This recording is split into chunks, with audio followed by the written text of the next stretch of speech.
No século XIII, vastas áreas do nosso país estavam despovoadas e encontravam-se cobertas de matos e bosques. A distribuição da população era muito desigual devido às características geográficas e ao processo de reconquista. Assim, a população, que na época seria cerca de 1 milhão de habitantes, encontrava-se essencialmente no norte e no litoral do país e era predominantemente rural. Existiam, contudo, algumas cidades importantes. No norte, Braga, Porto e Coimbra. No sul, Lisboa, Santarém, Évora e Silves. Por direito de conquista, o território pertencia ao rei. No entanto, grande parte dele foi sendo doado a nobres e a membros do clero. Como se explica esta situação? Os nobres e o clero tiveram um papel muito importante na conquista e formação de Portugal. A guerra era então uma atividade permanente e nessa época a cavalaria e o pesado armamento eram essenciais. As táticas de guerra envolviam combates a cavalo, com guerreiros defendidos por poderosas armaduras de ferro. A compra do cavalo e do armamento implicava pesados custos e o seu manejo exigia grande treino e perícia. Estas condições favoreceram a formação de um grupo social especializado na atividade guerreira, a nobreza.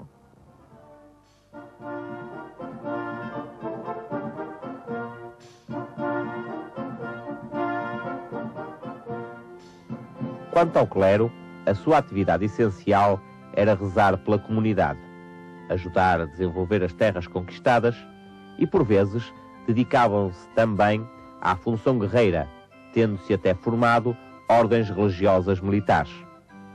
Estas ordens desempenhavam um papel muito importante durante a Reconquista e a sua ação fez-se sentir em especial nas regiões fronteiriças, uma vez que necessitavam de ser defendidas dos ataques dos muçulmanos. Mas como sabemos hoje tudo isto? Através de documentos da época, como esta carta de doação que vos vou ler. Eu, Dom Afonso, rei de Portugal, concedemos a vós, Dom Guilherme de Corny, a herdade de Atoguia para que a povoeis. Damo-la, portanto, a vós de herança e aos vossos sucessores, e isto fazemos pelo bom serviço que nos prestastes. Como acabaram de ouvir, aquele nobre ficava na posse de uma grande terra. Os senhores de terras, assim doadas, as honras, ficavam isentos do pagamento de impostos ao rei. Porém, os moradores dessas terras eram obrigados a pagar tributos e a cumprir as regras estabelecidas pelo seu senhor. Também as terras senhoriais do clero, os coutos, estavam isentos do pagamento de impostos, enquanto os seus moradores dependiam do senhor. Foi por estas razões que durante os séculos XII e XIII se foram reforçando estes dois grupos sociais, o clero e a nobreza, que possuíam grandes senhorios e detinham grandes privilégios. Vejamos agora como se vivia num senhorio nobre.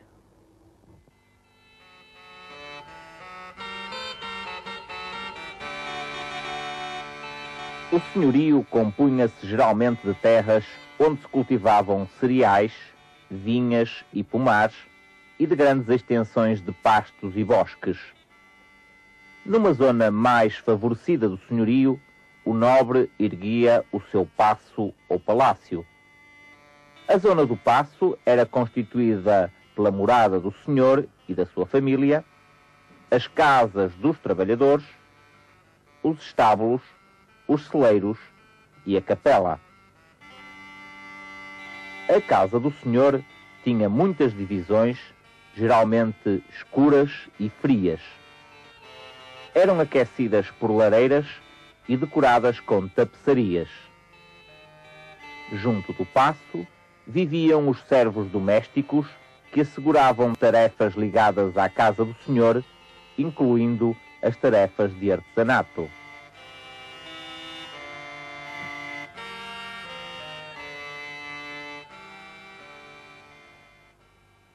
Estes servos não possuíam terras. Eram alojados pelo senhor, mas não podiam abandonar o senhorio quando queriam. Também o cultivo das terras do senhor era assegurado por servos e homens livres. Os servos estavam ligados à terra, impedidos de a deixar. Pagavam ao senhor uma renda proporcional à produção do ano em serviços, a que se chamava geiras, ou em produtos. Eram muitas as obrigações a que estavam sujeitos os moradores dos senhorios. Vamos ouvir. Os moradores darão 1/5 do pão, do linho, dos legumes, dos alhos e cebolas. Plantarão vinhas e após o 3º ano darão 1/6 do vinho. Mais um frango pelo São João. E darão pelo Natal uma fogaça de 2 alqueires, um bom galo e 10 ovos. Na Páscoa, um bom frango, uma fogaça de 1 alqueire e um cordeiro. Da caça darão lombo e do urso 2 patas.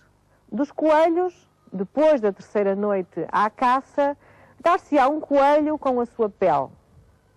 Os pescadores darão 1/10. Ferreiros e outros artesãos darão 1 soldo de foro. Quem tiver animal utilizado em carretos, dê 1 dia de trabalho. No entanto, nem sempre estas obrigações eram cumpridas.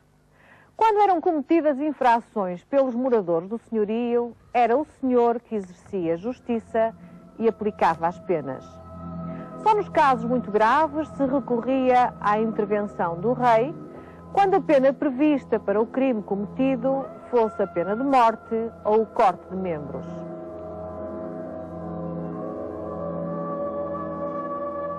A vida de um senhor era muito diferente da dos restantes habitantes do senhorio. Vejamos agora como eram as suas refeições. Os nobres, em regra, faziam 2 refeições por dia. O jantar entre as 10 e as 11 da manhã e a ceia entre as 6 e as 7 da tarde.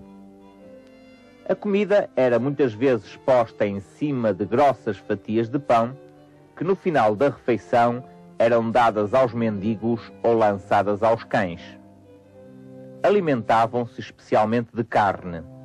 A caça era abundante nos matagais e nas coutadas, terras que os membros da nobreza e do clero reservavam para a criação de animais bravios. Comiam ainda aves domésticas, cabritos, porcos e vitelos. O peixe, o marisco, a baleia e a lampreia faziam parte também da sua alimentação. O vinho acompanhava as refeições juntamente com o queijo, a manteiga, os ovos, as frutas e os doces. As refeições dos servos eram muito diferentes. Eram constituídas por caldos de legumes com cereais. Raramente, estes comiam carne ou peixe. Como viste, a guerra era a principal atividade da nobreza. Em tempo de paz, os nobres, através da caça, das justas e dos torneios, treinavam-se e ocupavam o seu tempo. Também jogavam xadrez e organizavam serões onde ouviam jograis e trovadores que diziam poesia e tocavam instrumentos musicais. Podemos imaginar estes serões em salas iluminadas com tochas e achotes enresinados, velas de sebo e lamparinas de azeite.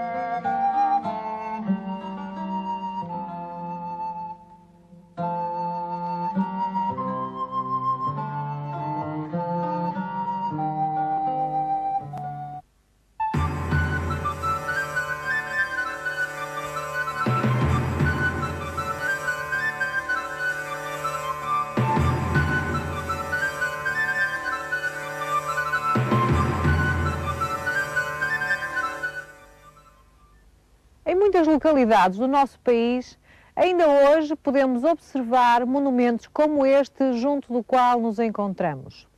É um pelourinho e tem um significado muito especial, pois era o símbolo da autonomia dos moradores de um concelho. E o que era um concelho? Voltando um pouco atrás na nossa história, vamos recordar como foram distribuídas as terras para assegurar o povoamento e a defesa do reino. Os reis doavam terras aos nobres e aos membros do clero como recompensa dos serviços por eles prestados durante a Reconquista. Formaram-se assim vastos senhorios. Mas se olharmos para o mapa de Portugal, verificamos que, para além desses senhorios, foram criados, sobretudo no centro e no sul do país, grande número de concelhos. O concelho era constituído por um núcleo urbano e por terras de lavoura, pastos e mato. Os seus habitantes, os vizinhos, eram homens livres. Os concelhos estavam submetidos à autoridade do rei, representado pelo alcaide, mas gozavam de grande autonomia. Por isso, os vizinhos podiam escolher entre si os magistrados que os governavam e representantes para tratarem com o rei assuntos ligados à vida dos concelhos. Ora, o pelourinho, por ser o símbolo da autoridade dos moradores do concelho, era também o local onde se castigava os que cometiam delitos.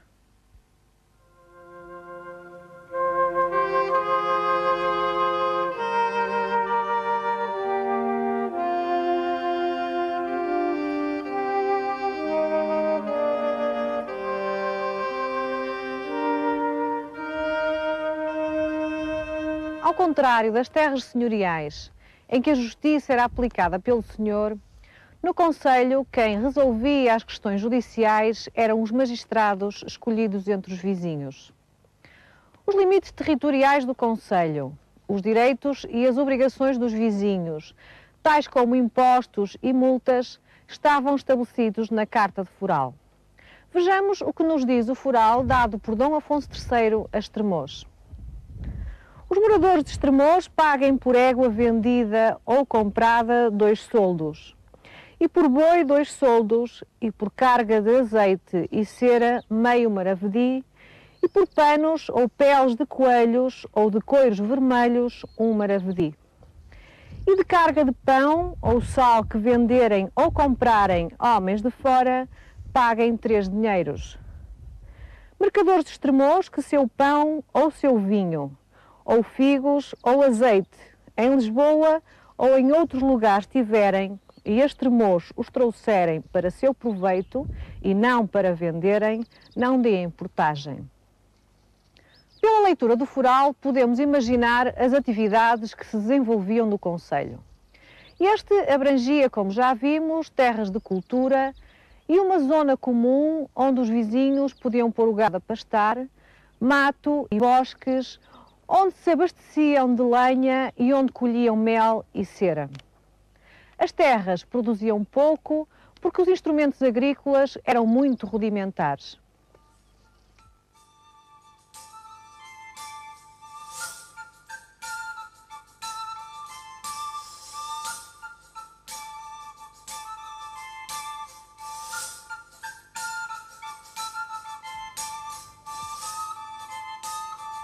Para além das casas de habitação, havia nas povoações mais desenvolvidas pequenas tendas e oficinas onde os artesãos ou mesteirais fabricavam e vendiam diversos artigos.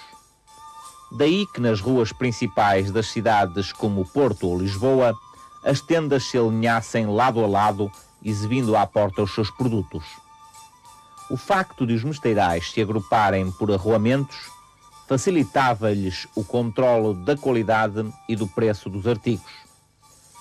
Ainda hoje existem ruas com designações de antigos mesteres: Rua dos Correieiros, Rua dos Tanoeiros, Rua dos Douradores.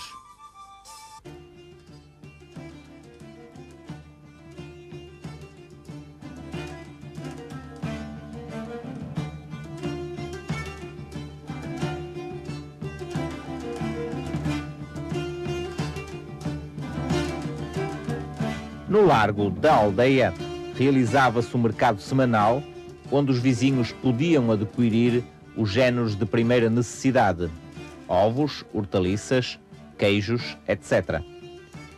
Em algumas povoações mais importantes do concelho, tinham lugar as feiras mensais ou anuais, onde se compravam produtos vindos de longe.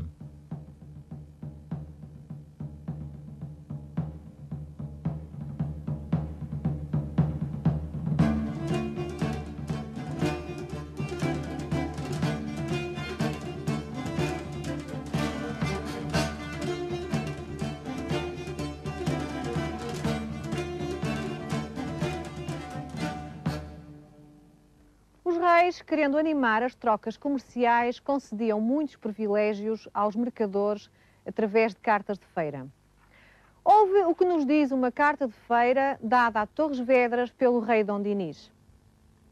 Dom Dinis, pela graça de Deus, rei de Portugal e do Algarve, a quantos esta carta virem, faço saber que eu, querendo fazer graça e mercê ao concelho de Torres Vedras, mando que haja feira em cada ano, que se comece no primeiro dia de junho e deva ir até ao primeiro dia de julho.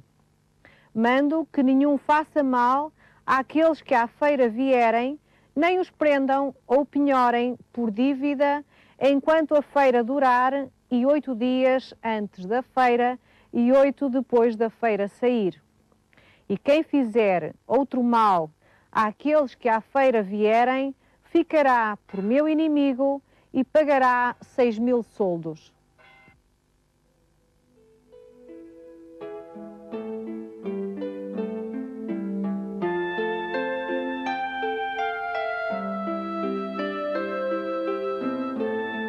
Nas povoações mais importantes, o núcleo urbano estava rodeado por uma muralha. Através das portas passavam produtos agrícolas e outras mercadorias. Era o tempo em que os almocreves percorriam os caminhos, abastecendo as populações com diversos produtos. Nas suas deslocações frequentes, levavam consigo mensagens e encomendas. Faziam circular notícias e eram ainda contadores de lendas e histórias que entretinham os serões de inverno nas aldeias.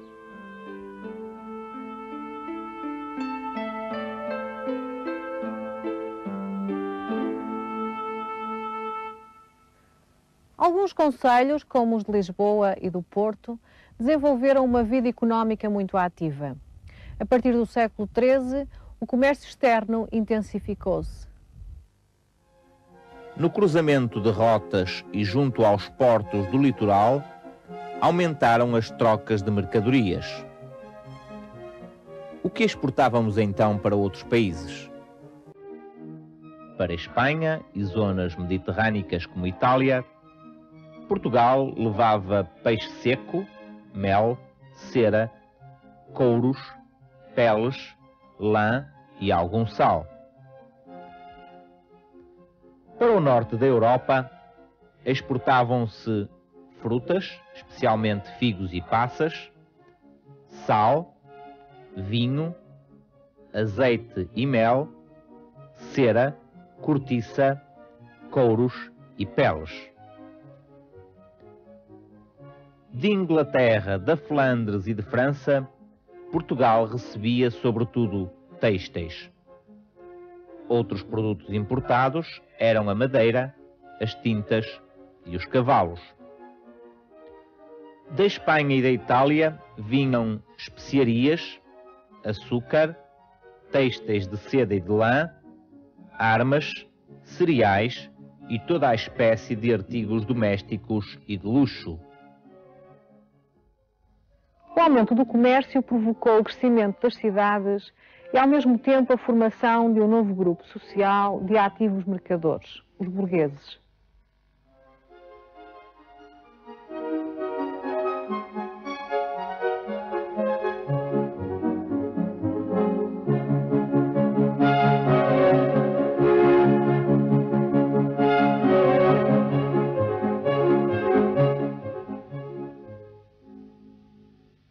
Os concelhos são, como viste, centros de grande desenvolvimento económico.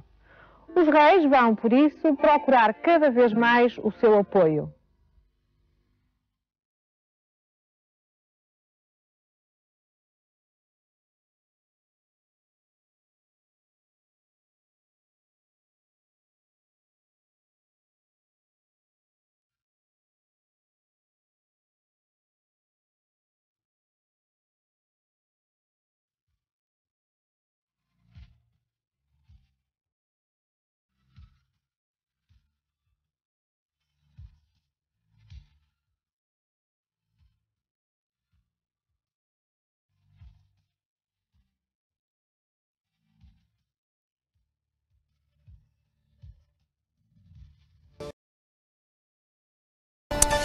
E em 1143, esta data também é importante, numa reunião que foi feita na cidade de Zamora, o próprio rei de Leão deu a Afonso Henriques já o tratamento de rei.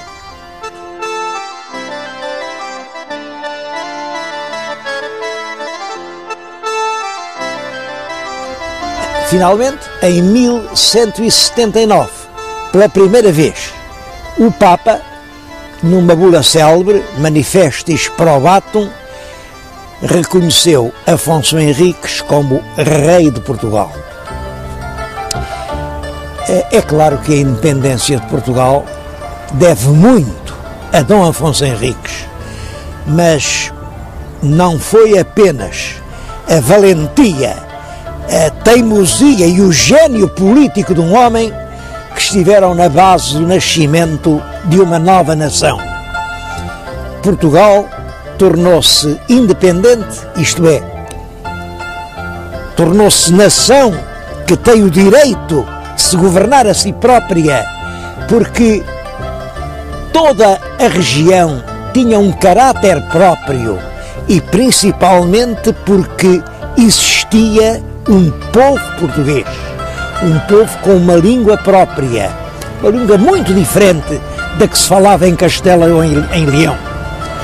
Esse povo tinha conhecido uma situação de quase liberdade no tempo dos mouros e agora apoiava o príncipe que protegia os concelhos que eram o vestígio da liberdade popular ameaçada pela Reconquista. De facto, foram os concelhos que deram a Dom Afonso Henriques a força que lhe permitiu ser independente, a começar pelo Conselho dos Burgueses aqui de Guimarães, que lhe permitiu resistir a um cerco posto pelo rei de Leão e que lhe deu também as tropas que lhe fizeram ganhar o combate de São Mamede. E à força do povo juntava-se a força dos bispos, que queriam ver as suas dioceses independentes das sés metropolitanas de Toledo e de Compostela. Ele manteve, por um lado, a guerra com os mouros e conseguiu que a fronteira do seu reino passasse da linha do Mondego para a linha do Tejo, com a conquista definitiva das grandes cidades de Santarém e de Lisboa, e com Lisboa apoderou-se de Sesimbra, de Sintra, de Palmela. Constroem-se grandes monumentos, como é, por exemplo, a Sé Velha de Coimbra, ou a Sé de Lisboa, ou o convento de Alcobaça. Olhem, ou este convento de Santa Cruz de Coimbra, ou São João de Tarouca, ou o Castelo de Leiria. É, portanto, um grande e construtivo reinado.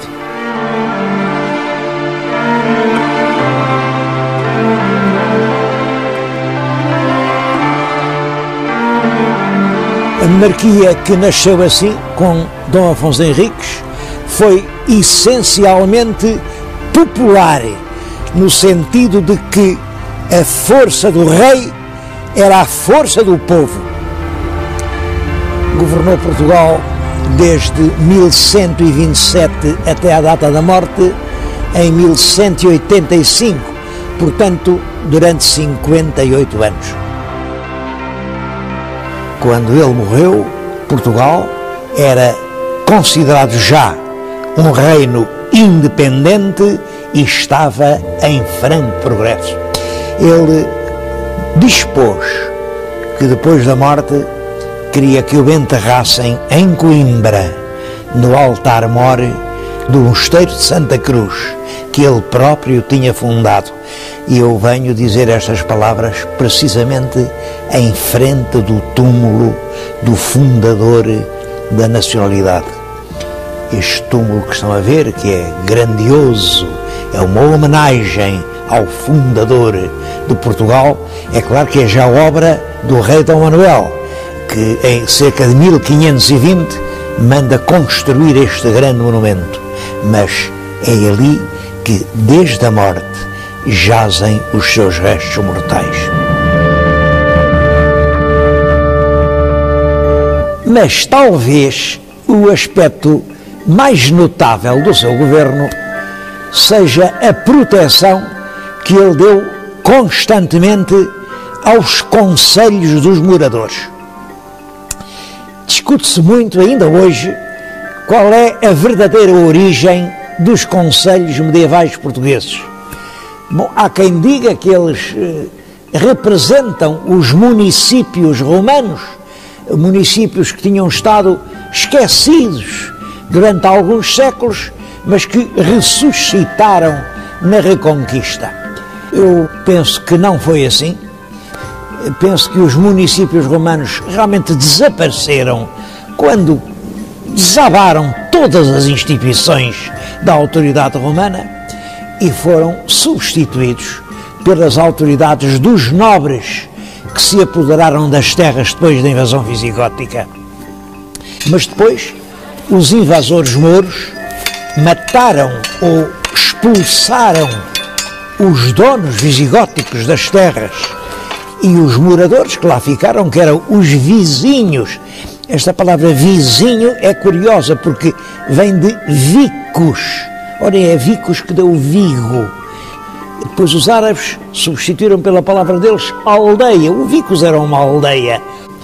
Os moradores das terras ficaram sem senhores e tiveram de se organizar para resolver os seus próprios problemas, os problemas da sua vida coletiva, porque alguém tinha que fazer justiça, alguém tinha que mandar reparar os caminhos por onde se passava, tinha que mobilizar e administrar os lagares do vinho e do azeite, os afolhamentos da terra, o regime da pastorícia. Tudo isso eram problemas de todos e que só podiam ser resolvidos por todos. Por isso, os vizinhos reuniam-se. Penso que nos primeiros tempos não haveria passos do concelho, portanto, reuniam-se à sombra de grandes árvores e aí decidiam coletivamente o que é que se devia fazer. O nome que se dava a essas reuniões era os conventos públicos vicinorum, quer dizer, as reuniões coletivas dos vizinhos. E, portanto, a autoridade que outrora era exercida pelo nobre visigótico passa agora a pertencer à reunião coletiva dos vizinhos. Reparem que isto é uma mudança profunda. No mundo romano e depois no mundo visigótico, quem governa a terra é o dominus, o dono. Na sociedade posterior à invasão sarracena de 711, os senhores da terra são mortos ou são expulsos e quem governa a terra são os vizinhos. Isto são dois caminhos opostos: senhorialismo ou municipalismo. Se a terra fosse de um nobre ou da igreja, não pagava impostos, quer dizer, era imune.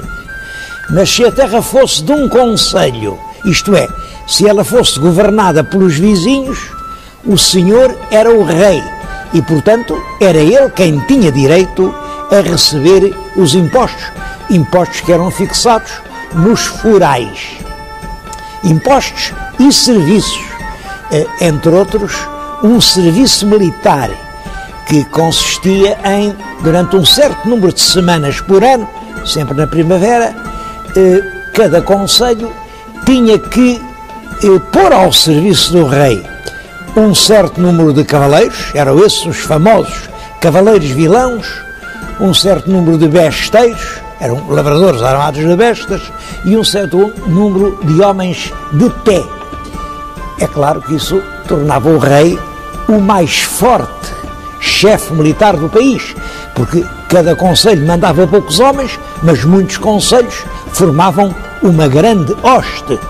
Nenhum senhor, nenhum conde podia ter a veleidade de medir forças com hoste real.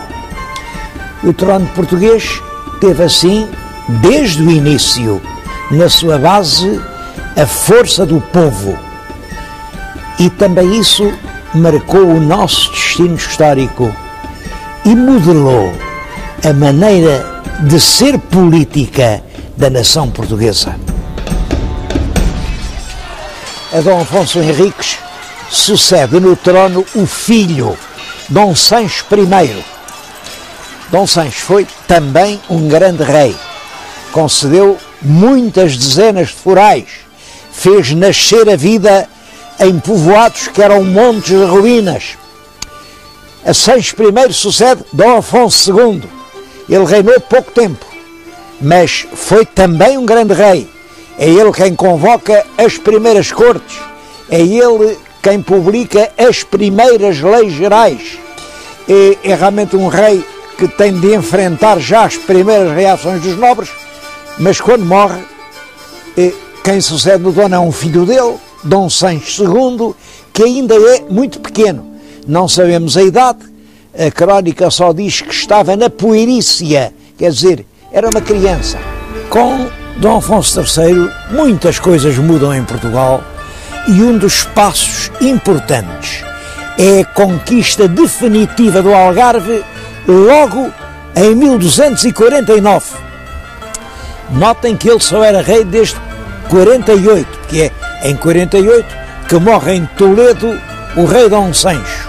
Pois logo em 49 ele à pressa vai conquistar as últimas praças mouras do reino do Algarve. Porquê essa pressa toda? Bom, é porque realmente quem se considerava com direito a conquistar o Algarve era o rei de Leão e Castela. Aquilo ele entendia que era um direito dele.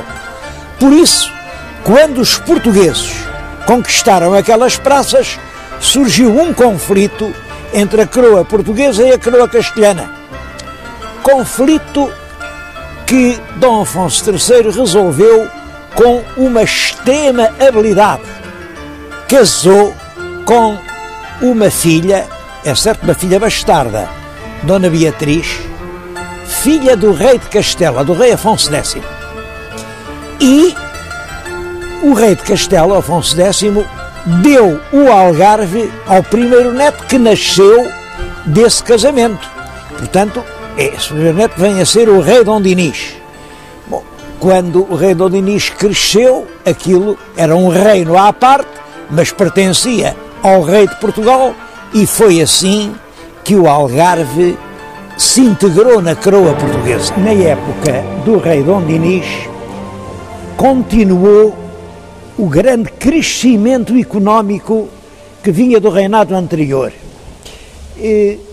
Os dois reinados juntos, Dom Afonso III e Dom Dinis, prefazem 77 anos, e pode realmente dizer-se que durante esse longo período Portugal nunca deixou de crescer. Eu estou a dizer-lhes isto aqui num ambiente bem dionisino. É um claustro mandado fazer pelo rei Dom Dinis no mosteiro de Alcobaça, e que dá perfeitamente na sua grandeza, na sua solidez, uma imagem dessa época. O comércio desenvolveu-se muito. Em 1293, o rei confirmou a Bolsa Marítima. A Bolsa Marítima era uma organização dos mercadores portugueses que faziam um depósito de uma parte dos seus lucros para cobrir os prejuízos das viagens. Há muitos outros sinais de progresso. A língua portuguesa, o nosso idioma, é declarado idioma oficial e é essa língua que se passa a usar nos documentos públicos, em vez do latim. Em 1288, o rei Dom Dinis conseguiu do Papa autorização para que funcionasse em Portugal o primeiro estudo geral. Como sabem, é a origem da nossa universidade. As fronteiras terrestres foram delimitadas pelo Tratado de Alcanices. A partir daí, o Portugal continental teve praticamente a mesma configuração e nós somos uma das nações do mundo com mais antigas fronteiras.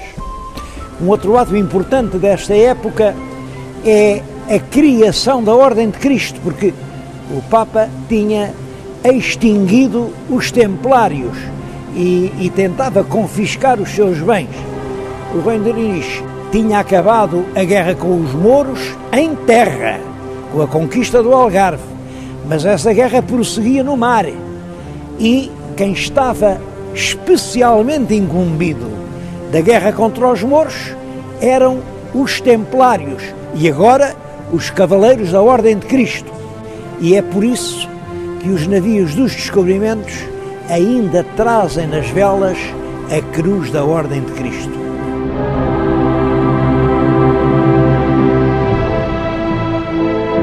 É muito considerável a obra de fomento interno feita durante a época do rei Dom Dinis.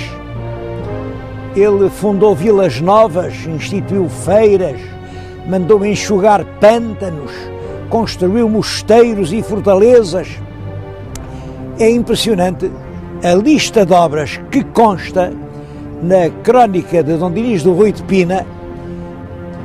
Ele construiu Serpa, e Moura, e Olivença, e Campo Maior, Monforte, Arronches, Porto Alegre, Marvão, Castelo de Vide, e Borba, Vila Viçosa, Arraiolos, Alandroal, Monsaraz e a Jurumanha, e fez a Torre da Beja, e na Beira ainda fez Avô e o Sabugal e Castelo Rodrigo.